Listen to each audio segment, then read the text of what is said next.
कहते हैं जब किसी भी चीज को मार्केट में उतारा जाता है तो उसके लिए उसकी आधारभूत संरचना को मजबूत करने की दिशा में काम करना जरूरी हो जाता है और इसी के चलते ई रिक्शा की लॉन्चिंग के बाद नगर निगम गुरुग्राम में इसकी चार्जिंग स्टेशंस की संख्या बढ़ाने की दिशा में काम करना शुरू कर दिया गया है।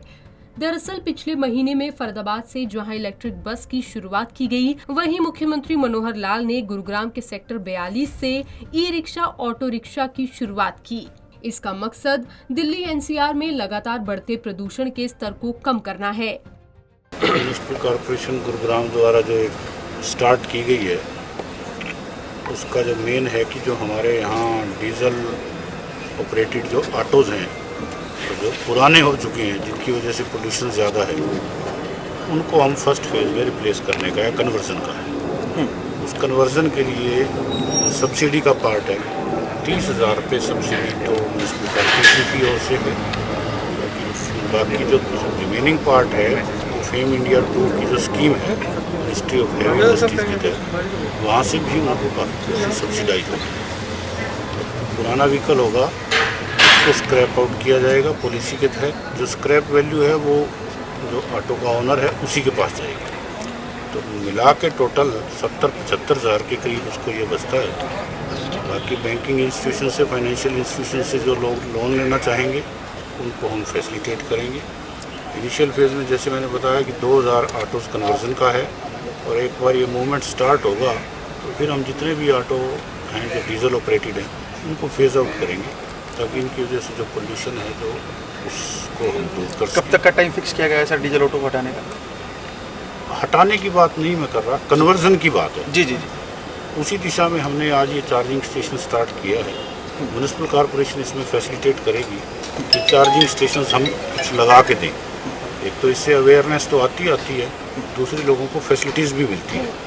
दरअसल ई व्हीकल जहां एयर पोल्यूशन को कम करता है, इसी के साथ साथ साउंड पोल्यूशन को भी कम करता है और कम पूंजी में ज्यादा मुनाफे जैसे बेहतरीन विकल्प भी बनाता है। दिल्ली के सदर बाजार से लेकर साइबर सिटी के तमाम इलाकों में या फरीदाबाद और गुरुग्राम की औद्योगिक इकाइयों की बात करें तो हर जगह ई व्हीकल का इस्तेमाल बढ़ता जा रहा है। इस मामले में एक निजी कंपनी के संचालक की माने तो 8 बड़े शहरों में ई व्हीकल के शोरूम खोल चुके हैं। गुरुग्राम में ई व्हीकल्स के चार्जिंग स्टेशन की कमी थी, जिसको लेकर नगर निगम ने इस दिशा में तेजी से काम करना शुरू कर दिया है। देखो, जो सीएम साहब ने एक जो परिवर्तन वाला जो रखा है, तो पहली बात तो ये शब्द ही बहुत अच्छा है। शुरू में लोगों को थोड़ी सी डिफ़िकल्टी ज़रूर होती है, तो उसके बाद इसके जो बेनिफिट है ना लोगों को बाद में नज़र आते हैं। जैसे कि मैंने अभी अपनी 100 गाड़ियाँ इलेक्ट्रिकल व्हीकल डाली हैं, जो कि लोडिंग वाली गाड़ी है। तो जब लोडिंग वाली गाड़ियाँ जब डालते हैं तो इसमें दुनिया भर के कई बेनिफिट है जो कि बाद में नज़र आते हैं। तो ये आने वाला टाइम इसके लिए बहुत अच्छा रहेगा। हाँ, इसके अंदर आप जितना भी आप उसका इंफ्रा लगाओगे चार्जिंग का, तो लोगों को बेनिफिट होगा ज़्यादा। तो वो ऑटो मोड पे ये सब कुछ स्टार्ट हो। अगर कुछ भी अगर हमने करना है तो पहले उसका इंफ्रा बनाना बहुत ज़रूरी है, तो उसके बाद फिर गाड़ियों में अगर जोर देंगे तो ज़्यादा अच्छा है। तो अभी तो स्टार्टअप है, अभी स्टार्ट हुआ है, तो धीरे धीरे काफ़ी डेवलप हो जाएगा। वहीं एक और कंपनी के मालिक इकबाल सिंह ने बताया कि उन्होंने ई व्हीकल्स को अपनी लॉजिस्टिक कंपनी में शामिल किया है। चार्जिंग स्टेशंस को लेकर बड़ी परेशानी सामने आ रही थी, लेकिन अब जिस तरह से नगर निगम चार्जिंग स्टेशंस को बढ़ाने की दिशा में काम कर रहा है, उससे ई व्हीकल्स को खरीदने वालों की संख्या और बढ़ेगी। वहीं इसी के साथ एक कंपनी के बिजनेस हेड नितिन गुप्ता ने बताया कि ज्यादातर कंपनियों में डीजल गाड़ी बनना बंद हो गया है। सरकार भी 10 साल पुरानी डीजल गाड़ियों ऑटो को हटाने की दिशा में काम कर रही है। ऐसे में ई व्हीकल्स, ई ऑटो रिक्शा बेहतरीन विकल्प के तौर पर सामने आए हैं।